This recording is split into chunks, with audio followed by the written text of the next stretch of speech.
Hey guys, thanks for checking out the video. In today's video, we're going to be going over these MICTUNING K6 pod lights. These pod lights feature a main white light, a white DRL, amber turn signals. We're going to jump inside. I'm going to do a quick unboxing, show you guys what we're working with, and then we're going to come out here and put them on my GMC.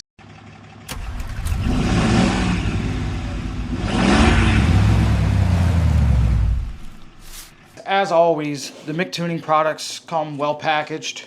I have not gotten anything from them that is not, almost overpacked in a way.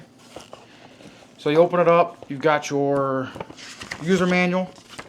It explains some of the different features. So as I mentioned, we've got a white main light, a white DRL, and an amber turn signal. I don't know that I'm going to be taking the time to wire up the turn signals, but I will probably wire up the DRLs and the normal lights. So we lift those up. We've got an included wiring harness. You've got some actual whips here. So these are the wires that go to your turn signals and your DRLs. If we pull back this manual right here,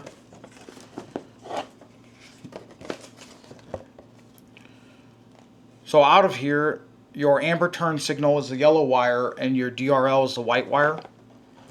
What I believe you can also do is just wire the yellow wire on all the time to have it set up as an amber DRL.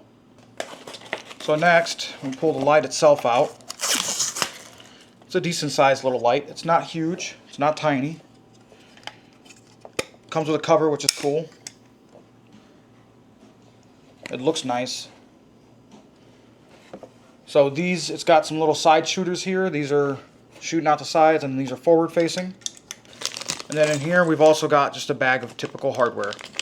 So now that we've got them all unpackaged and we've got an idea what we're working with, we are going to come up with a plan for the wiring and then head on out to the truck. What I think I'm going to do is I've already got some pre-existing lights with DRLs on them. So I'm probably going to tap off of those DRLs to get power to the lights. So these lights come in a couple different configurations. They either come in a white light, which is what I have here, and then they also come in an amber main light.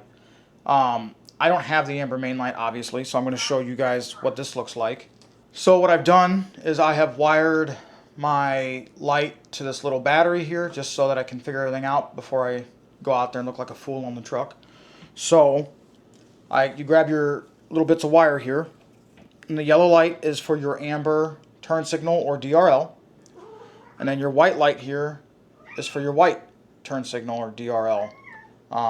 You really don't want your white to be a turn signal, but you can have it as a DRL. You can have amber for either or. What I think I'm going to do is, I've already said it, but I'm probably going to just wire up the ambers to be DRLs. I personally like that look. I may look and see how hard it would be to wire them into the turn signals, but I'm just really not sure I want to mess with all that, and especially if it'll mess up like my turn signal blinking and everything else, because your factory turn signals are oftentimes developed for a certain resistance for that bulb, and if there's more resistance or less resistance, it can think that there's something wrong with the circuit and cause your flashers to like blink really fast or really slow depending on the vehicle. So I'm probably going to go ahead and skip that altogether, but just wire in the ambers to the DRLs. So something else that I found that would be notable is that when you hook this up to your battery, you get a little red light on here. I don't know if you can see it right by my thumb. And then when you turn the lights on, you can see they're on, it turns green. Well, my concern was that red light possibly like creating a parasitic draw if it's on all the time, which, it probably will be on all the time. But with that being said, you got to remember there's a lot of other things going on in your car that oftentimes are running all the time, and with that in mind, I decided to go ahead and get my multimeter out and do a parasitic draw test, or just an amp test on it to see how many amps it's pulling while it's not on, and we'll go ahead and get into that. Okay, so our switch is right there. You should see that light kick on here in a minute. I gotta get it all hooked up properly. So we're looking at 0.5 milliamps. It's well below anything that I would ever be concerned with like killing my battery. So I would liken this to having maybe a cell phone charger in your cigarette or your cigarette charger that stays lit all the time, something like that. You know, like a little LED light. It's not going to be a problem, I don't think. So I'm going to go ahead and install it directly to my battery, as they say. Now, what I will say is I know with the K3 pods that I'm running on my motorcycle, those lights actually do have a, I'm not going to say a large, but they have a parasitic draw through the switch. And if you do not hook those up to a switched circuit and you don't run the vehicle often enough, you will kill your battery. I did that with my motorcycle when I got them. I first tested it out on the bike. I set it on the bike and I left it for like 2 weeks, and then I came back to a dead battery. Luckily that motorcycle's got a special battery where I just hit the button and it's got like a reserve that allowed me to restart the bike and carry on. But that is something to keep in mind, and I went ahead and tested that for you guys so that that's not really a concern with the K6 pod lights. With that being said, I think if you're installing your own accessories and stuff like this on your own vehicles, you should probably own a voltmeter and maybe a test light and, you know, some other basic electrical tools.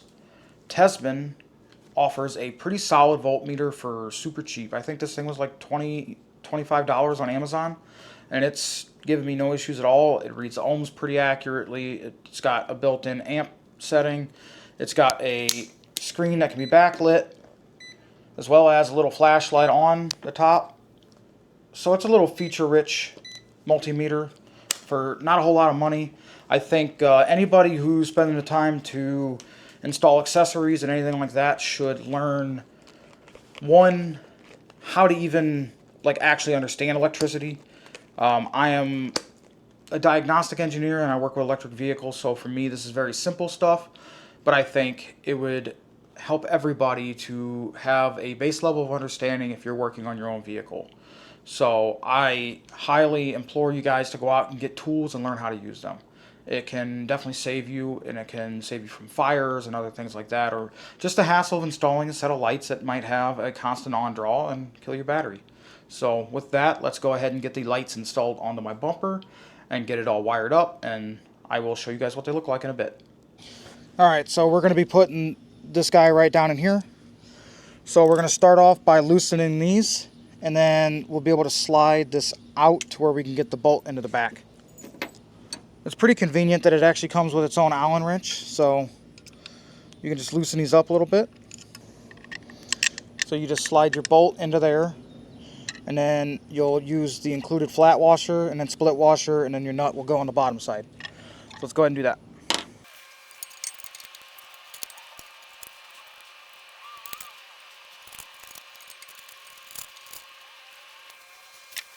So obviously once it's in where it needs to be, you'll have to aim it and all that other stuff later.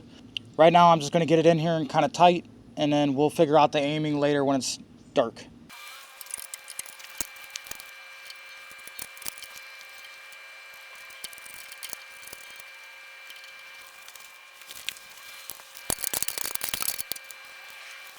Alright guys, the first step is to run your switch wires into the cab. What I do is I get some mechanics wire, find my area, which is a big grommet that I'm running it through. I tape it all up, and then I slide that wire through it, and I pull the rest of the plug. So it makes it a lot easier than trying to force a big square plug through a pretty small slit in the grommet. I've got it all wired up, and I've got it to where the ignition turns on this, and it'll obviously look better when it's dark. And then this matches these, and I can go ahead and turn the lights on so you can see them during the day. And I'll show you guys what I did.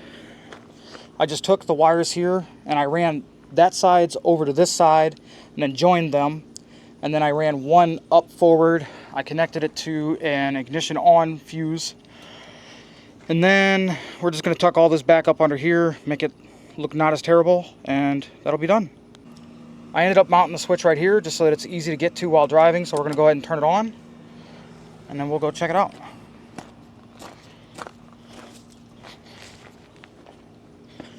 Obvious it's daylight, so you can't really see how the lights look, but we'll test them out later when it's dark.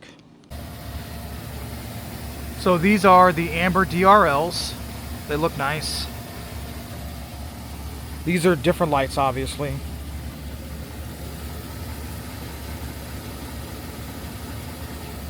And the lights are quite bright when they're actually on. So come to the switch we mounted here. And that's the light. That's no headlights. I'll click my headlights on. So, I mean, they're pretty bright.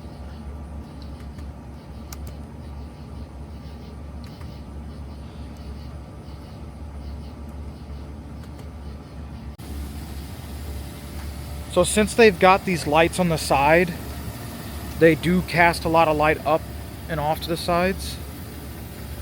So these are definitely not lights that I would recommend driving with, you know, when you come up to oncoming traffic. But I think for something out in the country where there's no one around, I think they're great. They've got a good pattern. They're pretty, the pattern is overall pretty spot-like or driving-like rather than floodlights. But they do cast a lot of light with that side setup. I mean, as you can see in the camera, it just captures a lot. I just wanted to say thank you guys for watching, and please remember to like, share, subscribe, leave your thoughts below, you know, all that good stuff. I'll see you in the next video.